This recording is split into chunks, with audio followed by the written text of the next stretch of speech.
কিছু মুসলমান নিয়ত করেই নিয়েছে জাহান্নামে যাব তবুও ভালো নামাজ পড়বো না। নামাজ 5 ওয়াক্ত ফরজ, মসজিদে যাওয়া উচিত ছিল, সেটা কি করেছে? অনুষ্ঠান করেছে জুম্মার দিনে। এমন পাঞ্জাবি পরে ঢুকছে মসজিদে, মনে হচ্ছে আব্দুল কাদের জেলানির ভাই। তা আল্লাহ আপনাকে তো একটা কাজের জন্য পৃথিবীতে সৃষ্টি করেছে, কি? ইবাদত। তার ইবাদত আপনি করছেন না। সূর্যের তাপ আপনি নিচ্ছেন, চাঁদের আলো গ্রহণ করছেন, তার আকাশের পানি গ্রহণ করছেন, তার অক্সিজেন গ্রহণ করছেন, তার চোখের পাওয়ার ব্যবহার করছেন। তাহলে এটা কি আপনার জন্য জায়েজ হচ্ছে?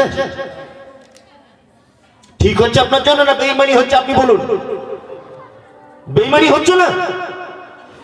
কিছু নামাজি আছে শুধু 2 ঈদে যায়, আবার গিয়ে ঝামেলা করে। আপনাদের এখানে অবশ্য এরকম নামাজি নেই। আর কিছু নামাজি আছে ওই আপনার শুধু জুম্মার দিনে জেনে যায়। আমরা একজন মুসাল্লি না হওয়ার কারণে লোকটা থাকার জায়গা কোথায়? জাহান্নাম। সালাত আদায় করুন। সালাত ছাড়া, নামাজ ছাড়া জান্নাতে যাওয়া যাবে কি? না, একদম যাবে না। মা সালাকাকুম ফি সাকার ক্বালু লাম নাকু মিনাল মুসাল্লিন। একজন জাহান্নামীকে জিজ্ঞাসা করা হবে, তুমি কেন জাহান্নামে এসেছো বলো। ও তখন বলবে ক্বালু লাম নাকু মিনাল মুসাল্লিন। আল্লাহ সব ভালো কাজ ছিল, সব ঠিকঠাক ছিল, শুধু নামাজ পড়িনি, মুসাল্লি ছিলাম না। তার মানে একজন মুসাল্লি না হওয়ার কারণে লোকটা থাকার জায়গা কোথায়? জাহান্নাম। কিছু মুসলমান নিয়ত করেই নিয়েছে জাহান্নামে যাব তবুও ভালো নামাজ পড়বো না। তার মানে আমরা প্রত্যেক ইবাদত একটা সিজনে পরিণত করেছি। সিজন হচ্ছে না। এমনি দিনে কেউ কোরআন তেলাওয়াত করে না বাড়িতে, আপনার বউও করে না। কিন্তু রমজান মাস এলে ভাই এত পরেশগারের বেটি ঘুমটা খোলে না, কোরআন পড়ছে। সিজন। নামাজ 5 ওয়াক্ত ফরজ, মসজিদে যাওয়া উচিত ছিল, সেটা কি করেছে? অনুষ্ঠান করেছে জুম্মার দিনে। এমন পাঞ্জাবি পরে ঢুকছে মসজিদে, মনে হচ্ছে আব্দুল কাদের জেলানির ভাই। বড় পাঞ্জাবি আর সেই রকম দামি আতর মেখে ঢুকছে। সারা সপ্তাহে কি কোনো দেখা নেই। অনুষ্ঠান, সব কিছু অনুষ্ঠানে পরিণত করে দিয়েছে। সুবহানাল্লাহ। নামাজ পড়ুন, মসজিদ আসুন, মসজিদ আসুন। আল্লাহ যে আপনাকে কত ভালোবাসে, আল্লাহু আকবার। আল্লাহ যে আপনাকে কত ভালোবাসে, কত যে আল্লাহ আপনাকে সম্মান দিয়েছে। শুধু আপনি যদি এতটুকু জিনিস ভাবেন, আপনি সেজদায় লুটিয়ে পড়বেন। আচ্ছা বলুন তো, মানুষকে কি দিয়ে তৈরি করা হয়েছে? মাটি দিয়ে। মানুষ আবার ফেরত যাবে কোথায়? মাটিতে। পেট্রোল কোথায় থাকে?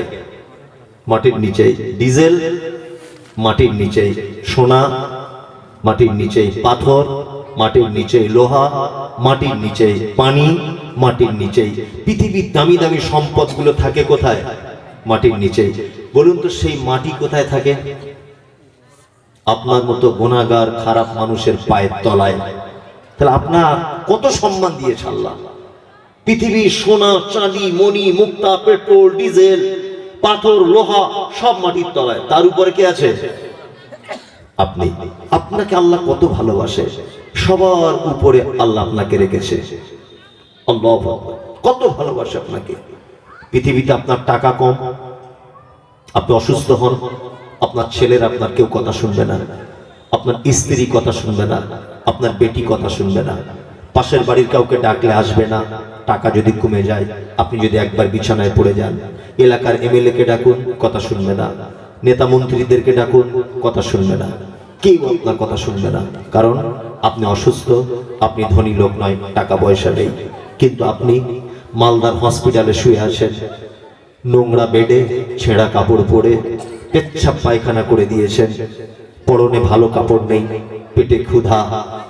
এইরকম ভাবেও যদি রাত 2টা, 1টা, 3টের সময় যদি আল্লাহকে একবার ডাকেন, আল্লাহ আমি বড় অসহায়, হসপিটালে শুয়ে আছি, পৃথিবীর কেউ আমাকে দেখতে পাচ্ছে না, বাড়ির আত্মীয় স্বজন আজকে দূরে চলে যাচ্ছে, আল্লাহ তুমি একটু আমার দিকে ফেরো। ওয়াইজা সালাক ইবাদি আন্নি ফাইনি করিব।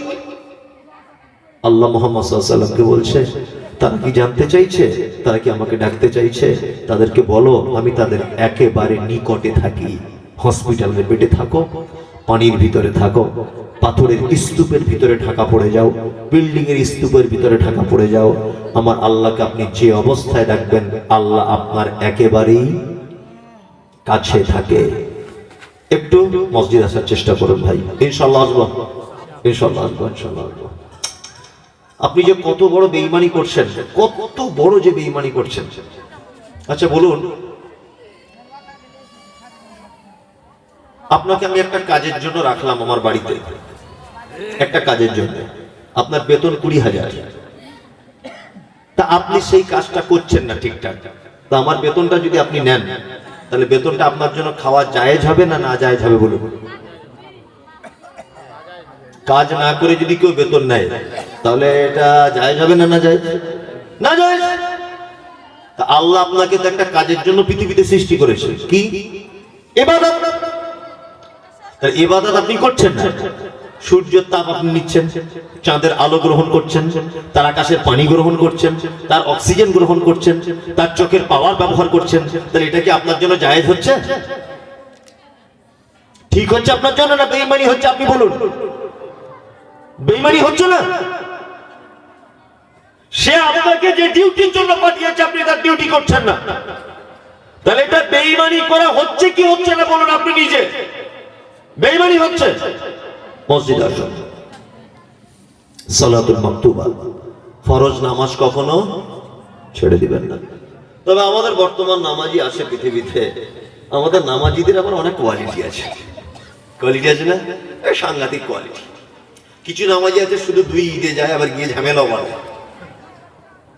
আপনাদের এখানে অবশ্য এরকম নামাজি নেই। আর কিছু নামাজি আছে ওই আপনার শুধু জুম্মার দিনে জেনে যায়। আর ইমাম সাহেব যদি 5 মিনিট খুতবা এদিক ওদিক করে, দেরি টেরি করে, তো ও এমন গরম দেখে মনে হচ্ছে প্লেনের পাইলট, এখনই দুবাই যাবে, 300 জন যাত্রীর ভিতরে বসে আছে, প্লেন চালাবে। অথচ দেখুন মসজিদ থেকে বার হয়ে ফটিকের চায়ের দোকানে বসে চা টানছে আর বলছে অমুকের বউ কোথায় যায় বলতো প্রতিদিন, আর অমুকের বেটিটা কোথায় যায় বলতো প্রতিদিন, অমুকের বইয়ের কথা, অমুকের বেটির কথা। অথচ মসজিদে তার মন টিকলো না। কিছু লোক শুধু জুম্মাতে যায়। আর একটা নামাজি আছে জোহরে যায়, আসরে যায় না, মাগরিবে যায়, এশায় যায়, ফজরে ঘুম ভাঙে না, এরকম একটা নামাজি আছে। আর একটা নামাজি আছে তারা নামাজ 5 ওয়াক্তই পড়ে, কিন্তু কিছু জানে না, ওই এমনিতেই চালায়। এরকম নামাজি আছে না? নেই? চাচা, ও চাচা, বায়েদ বাইনিটা বলো তো বাপ। তো বলছে জানি না উনি সাহেব। আচ্ছা আচ্ছা, আত্তাহিয়াতুটা বলো। বলছে ওটা তো জিভ ঘোরে না। আচ্ছা আচ্ছা আচ্ছা। সূরা ফাতিহাটা জানো? বলছে কেন বলতো, লজ্জা দিচ্ছ আমাকে বাপ, আমি দোয়া কিছু জানি না, তবে 30 বছর পড়ছি। 30 বছর। তাহলে ও তো দোয়া জানে না, স্বীকার করলো। স্বীকার করলো কি করলো না? করলো। আল্লাহু আকবার। সব জায়গায় রুকুতে গিয়ে, সেজদায় গিয়ে। চাচা তুমি যে বললে দোয়া জানি না, তা কি বলছিলে তখন? ঠললে মানে ওইখানেও চিটারি। তুমি যে স্বীকার করলে দোয়া জানি না, যে দোয়া জানে না সে তো চুপ থাকবে, তা ঠোঁট লেড়ে কি বলে? কি বলে বলুন? শুনুন একটা কথা বলি, আমি একটা ভালো রাঁধুনি, খুব ভালো। আমি বিরিয়ানি রান্না করতে পারি, ফ্রাইড রাইস করতে পারি, চিকেন পোলাও পারি, চিকেন কষা, মটন কষা, সবকিছু পারি। এলাকায় আমার বিখ্যাত রান্নার নাম। আপনার বেটির বিয়েতে রান্না করতে গেছি, তা আপনি আমাকে বলছেন মৌলভী সাহেব আপনার তো খুব নাম রান্না, তা আদা রসুন আর সর্ষের তেল আর পেঁয়াজ ছাড়া একটু ভালো রান্না করে দেন। আচ্ছা বলে তো জীবনে রান্না ভালো হবে? হ্যাঁ, তার মানে একটা রান্না ভালো হতে গেলে রান্নার মশলাগুলো ভালো চাই, তবে তো রাঁধুনির নাম হবে। তুমি যে নামাজ পড়ছো সারা জীবন, তোমার নামাজি নাম হয়েছে, কিন্তু তোমার নামাজে মশলা নাই। তো মশলা না দিলে কোনদিন হয়? আমি অবাক হই। এই যে যার সাথে মেলা বসেছে, মেলা বসা হারাম না জায়েজ না না জায়েজ ফতোয়া আমি দিচ্ছি না, ফতোয়া দেওয়ার মতো আমার যোগ্যতা নেই। তাই পরামর্শ দিতে পারি যে এগুলো থেকে আমাদেরকে একটু বেঁচে চলাই ভালো, চেষ্টা করা ভালো, কিভাবে এগুলো আস্তে আস্তে করে তুলে দেওয়া যায় এইগুলো চেষ্টা করবেন, এটা পরামর্শ, ফতোয়া আমি দিচ্ছি না। এই যে মেলাতে দোকান বসেছে, আপনি একটা জিলাপিওয়ালাকে জিজ্ঞেস করুন মিনিমাম 50,000 টাকা জিলাপি বিক্রি হয়েছে। কালকে যেখানে জলসা করলাম উত্তর দিনাজপুর করমদিঘিতে, একজনা জিলাপিওয়ালা কমিটিকে বলেছে আমি 20,000 টাকা দেবো, শুধু আমার দোকানটা একবার বসতে দাও। 20,000 আমি দেবো। তার মানে ও লাভ করবে কত টাকা এদের 20,000 দেওয়ার পরেও? ব্যাপার বুঝতে পারছেন? আপনি আপনি একটা বাদামের দোকানে যাবেন, 2-4 কুইন্টাল বাদাম বিক্রি হচ্ছে, কিন্তু বড় দুঃখকর লাগে, একটা লোককে আমি দেখলাম ওখানে বইয়ের দোকান দিয়েছে, আতর টুপি শর্মা বই, এই জায়গাটাতে বই নিয়ে বসে আছে। ওকে গিয়ে জান যে একটা দুয়ার বই বিক্রি হয়েছে কি, ঠান্ডায় কাঁপছে, একটাও বিক্রি হয়নি, জান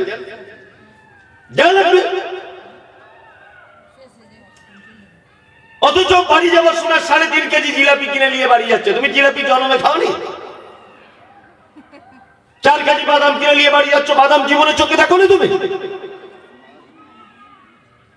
4 কেজি বাদাম আর 3 কেজি জিলাপি কিনে নিয়ে বাড়ি যাচ্ছে, অথচ 30 বছর লোকটা নামাজ পড়ছে, 30 টাকা দিয়ে একটা দুয়ার বই কিনে 4টে দোয়া মুখস্থ করতে পারলো না। জাতি কোনদিন পরিত্রাণ পায়? জিলাপি খাচ্ছে, বাদাম খাচ্ছে, গজা খাচ্ছে, আপেল আঙ্গুর কিনছে জলসা থেকে, একটা দুয়ার বই ওর চোখে পড়ে না যে একটা দুয়ার বই কিনি অন্তত সূরা ফাতিহাটা মুখস্থ করি।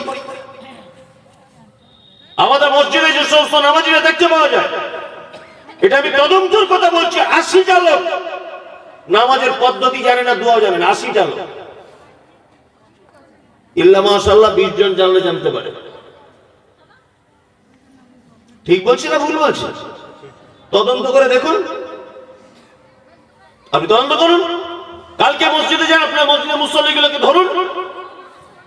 আবার কিছু লোক আছে তার ভুল সংশোধন করে দিলেও বিপদ। নামাজে পাগুলো এরকম করে রাখতে হয়, এরকম একজন এরকম ফাঁক করে রেখেছে, তাকে বলছি চাচা যে পাগুলো জমা করে নাও, তা বলছে তোর কবরে তুই যাবি, আমার কবরে আমি যাবি, তুই বেশি ফাটফাট করে বলবি না। যা মানুষ ভালো কিছু বললেও কি বিপদ। অততি যাকাতিল মাফরুজা, মুহাম্মদ সাল্লাল্লাহু আলাইহি ওয়াসাল্লাম বলেন, তুমি যদি জান্নাতে যেতে চাও তাহলে তুমি তোমার সম্পদের যাকাত দিয়ে দাও। ওয়াতাউজ্জাল বাইত, আর মক্কায় যাওয়া আসার মধ্যে কিছু টাকা যদি তোমার কাছে থাকে তাহলে তুমি একবার হজ করে নাও। ওই যে আল্লাহ নবী সাল্লাল্লাহু আলাইহি ওয়াসাল্লামের কাছে একটা ছেলে এসেছিল যে আমি জান্নাতে যাব, আমাকে এইটা আমল বলে দেন। আল্লাহ নবী সাল্লাল্লাহু আলাইহি ওয়াসাল্লাম কটা কথা বললেন? 5টা। তা'বুদুল্লাহ, আল্লাহ সুবহানাহু ওয়া তাআলা গোলামি করো। 2, ওয়ালা তুশরিক বিহি শাইয়্যা, কখনো শিরক করে দিও না। ওয়াতুকিমুস সালাতিল মাকতুবা, ফরজ নামাজ ছেড়ে দিও না। ওয়াতুতি যাকাতিল মাফরুজা, যাকাত নিসাবের মধ্যে চলে এলে দিয়ে দিও। ওয়াতাউজ্জাল বাইত, আর কাবা থেকে ঘুরে যাওয়া আসার মতো টাকা যদি তোমার কাছে থাকে তাহলে তুমি কি করো? একবার হজ করে দাও।